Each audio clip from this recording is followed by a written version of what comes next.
मेरे सहयोगी रक्षा राज्य मंत्री Shri Ajay ji Bhatt, chief of army staff general M Naravane, chief of air staff air chief marshal V R Chaudhary, chief of naval staff admiral R Hari Kumar, defence secretary doctor Ajay Kumar, secretary ESW Shri V Anand, FADS Shri Sanjeev Mittal, Shri Sanjay Jaju, additional secretary DDP Shri Anurag Vajpayee, joint secretary, रक्षा मंत्रालय के सभी वरिष्ठ अधिकारी वर्ग और online माध्यम से जुड़े हमारे सभी पार्टिसिपेंट्स, देवियों और सज्जनों।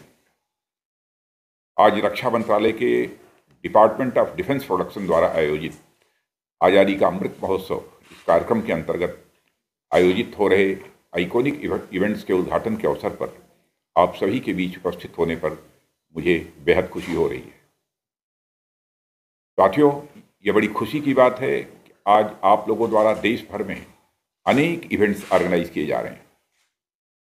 अभी कई public exhibitions, virtual exhibitions, curated museums और DDP के 75 संकल्पों को दर्शाते बुकलेट को लॉन्च किया गया है। यह सब रक्षा उत्पादन के क्षेत्र में आपकी बढ़त और देश को नेट डिफेंस इंपोर्टर से नेट डिफेंस एक्सपोर्टर बनाने की दिशा में आपके प्रयासों की जानकारी को आम जन में पहुंचाने में सहायक सिद्ध होगा। सप्ताह भर चलने वाले इस आयोजन के लिए मैं रक्षा उत्पादन विभाग और इससे जुड़े समस्त लोगों को अपनी ओर से हार्दिक बधाई भी देता हूं और शुभकामनाएं भी देता हूं। देवियों सज्जनों, अपनी बात शुरू करने से पहले मैं अभी हाल ही में हुई दुर्घटना में अपना जीवन खो देने वाले देश के प्रथम chief of defence staff general Bipin Rawat और अन्य बहादुर अफसरों और सैन्य कर्मियों को भी अपनी श्रद्धांजलि अर्पित करता हूं और उनके परिजनों के प्रति अपनी संवेदना भी व्यक्त करता हूं। अभी तो जनरल रावत को कितना कुछ करना बाकी था। हमारी आर्म्ड फोर्सेस का मॉडर्नाइजेशन और रक्षा क्षेत्र में पूर्ण आत्मनिर्भरता, मैंने देखा उनके बड़े करीबी विषय थे। ऐसे में अब हमारी और भी जिम्मेदारी बनती है कि हम उनके विजन तक और भी जल्दी पहुंचने के लिए अथक प्रयास करें। इसमें रक्षा उत्पादन विभाग की बड़ी ही महत्वपूर्ण भूमिका होगी। साथियों, आज जब हम हमारी आज़ादी का अमृत महोत्सव के अंतर्गत इस विशाल आयोजन का शुभारंभ करने जा रहे हैं, तो मुझे आज़ादी पर कही हुई एक बड़ी महत्वपूर्ण बात याद आ रही है, जिसे कभी एल्बर्ट आइंस्टीन ने कही थी। उन्होंने कहा था कि freedom in any case is only possible by constantly struggling for it. यानी फ्रीडम केवल पा लेने भर की चीज नहीं है, केवल अर्जित कर लेने भर की चीज नहीं है, बल्कि पाने के बाद बना कर रखने की भी चीज है और जिसके लिए हमें लगातार और बराबर प्रयासरत रहना होता है। अर्थात आज़ादी या फ्रीडम कोई मंजिल या मुकाम नहीं है, बल्कि यह एक मार्ग है। जाहिर है हमारी फ्रीडम भी इसका अपवाद नहीं है। और अगर गौर से सोचें, एक संप्रभुता संपन्न राष्ट्र के लिए सही मायनों में आज़ादी का अर्थ होगा कि वह सामाजिक, आर्थिक और रक्षा संबंधी कोई भी निर्णय लेने की पूरी क्षमता रखता हो। आज़ादी को मूर्त रूप देने की क्षमता को हम आत्मनिर्भरता भी कह सकते हैं। किसी भी स्थिति में निर्णय हम तभी ले सकते हैं अथवा विकल्पों के बीच चुनाव तभी कर सकते हैं जब हम पूरी तरह आत्मनिर्भर हों। 1947 में देश को आज़ादी मिलने के साथ ही हमने कृषि, शिक्षा, स्वास्थ्य, उद्योग, परिवहन और संचार आदि क्षेत्रों में आज़ादी बरकरार रखने के सतत प्रयास करने शुरू कर दिए थे। देश के लिए यह खुशी की बात थी कि इन क्षेत्रों की प्रगति में हमें काफ़ी हद तक कामयाबी भी मिली। मैं बहुत डिटेल में तो नहीं जाऊंगा, पर आज़ादी से लेकर आज तक हमने हर सोशियो इकोनॉमिक पैरामीटर्स पर काफ़ी उन्नति की है, जैसे per capita income, life expectancy, literacy rate और इंफ्रास्ट्रक्चर एटसेट्रा। पर इसी दौरान एक सेक्टर ऐसा भी रह गया था इस पर हम अधिक ध्यान नहीं दे सके और उसमें उतनी प्रगति नहीं हो पाई जितनी होनी चाहिए थी। और वह सेक्टर कोई और नहीं बल्कि हमारा डिफेंस सेक्टर था। इसके पीछे कई कारण हो सकते हैं, जैसे इंडस्ट्री का कैपिटल इंटेंसिव होना, प्राइवेट इंडस्ट्री के पास कैपिटल और मोटिवेशन की कमी, डिमांड साइज की uncertainty, long gestation period etcetera. इस सेक्टर में investment, innovation, research and development के अभाव में डिफेंस मैन्युफैक्चरिंग और प्रोडक्शन में हम काफ़ी पीछे रह गए। परिणाम यह हुआ कि डिफेंस इक्विपमेंट और प्लेटफॉर्म की ज़रूरतें पूरी करने के लिए बाहर देशों पर निर्भर रहने लगे।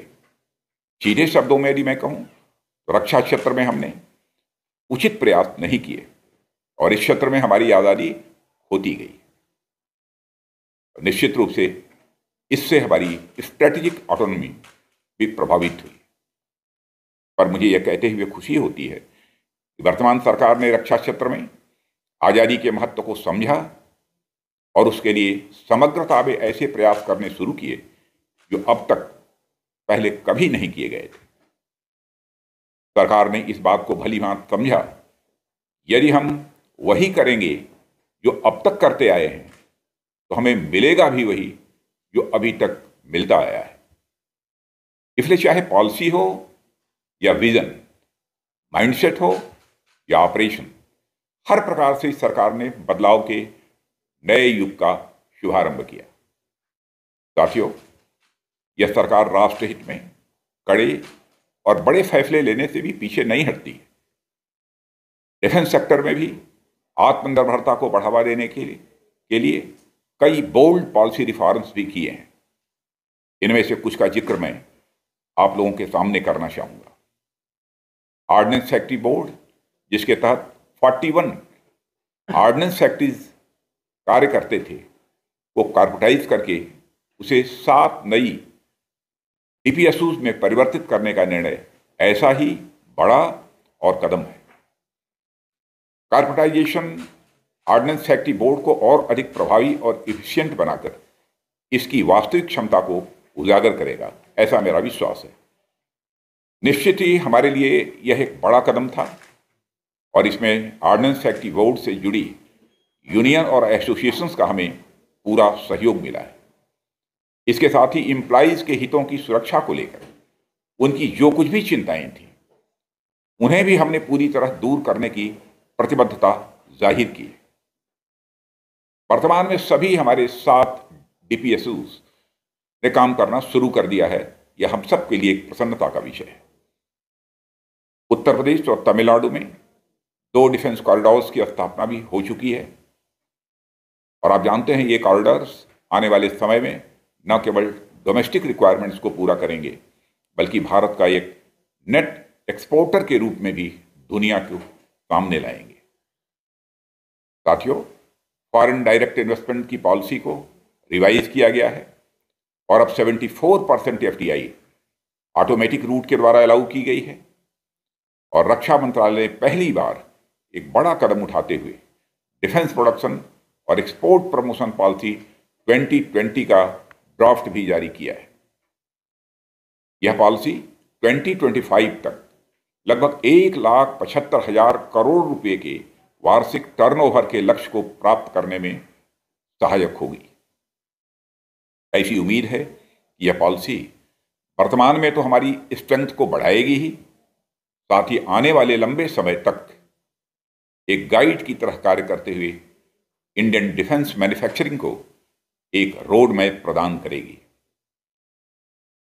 देवियों सज्जनों, इस कड़ी में कुछ समय पहले रक्षा मंत्रालय ने 200 से अधिक डिफेंस आइटम्स की लिस्ट भी जारी की है, जिनकी किसी भी सूरत में अब बाहर से खरीदारी नहीं होगी।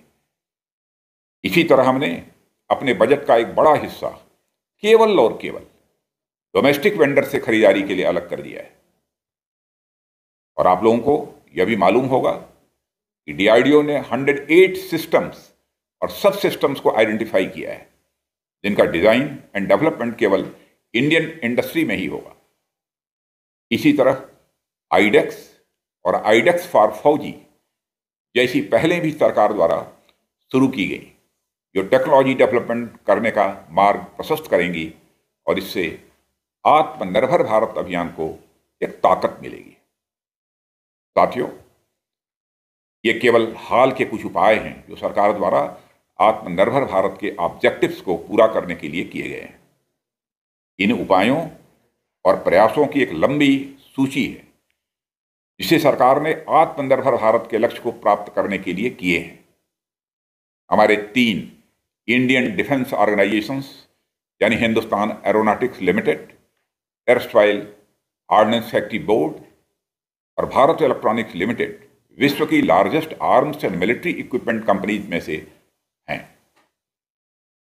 आज देश में जितना डिफेंस एक्सपोर्ट हो रहा है उसमें लगभग 90% निजी क्षेत्रों का कंट्रीब्यूशन है।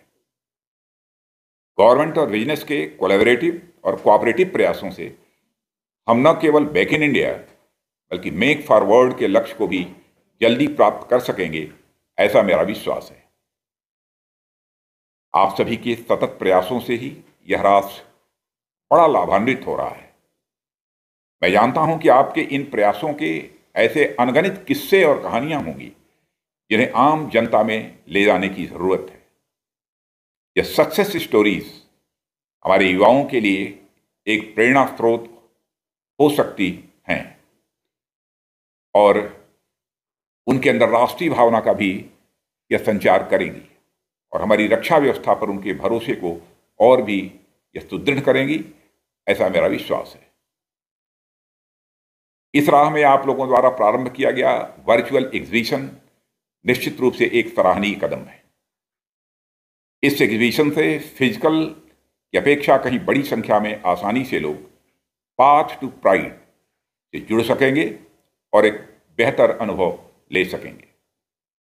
देवियों सज्जनों, मैं एक बार फिर इस महत्वपूर्ण आयोजन के लिए डिपार्टमेंट ऑफ डिफेंस प्रोडक्शन को अपनी ओर से हार्दिक बधाई देता हूं और इस आयोजन की सफलता के लिए अपनी शुभकामनाएं भी देता हूं।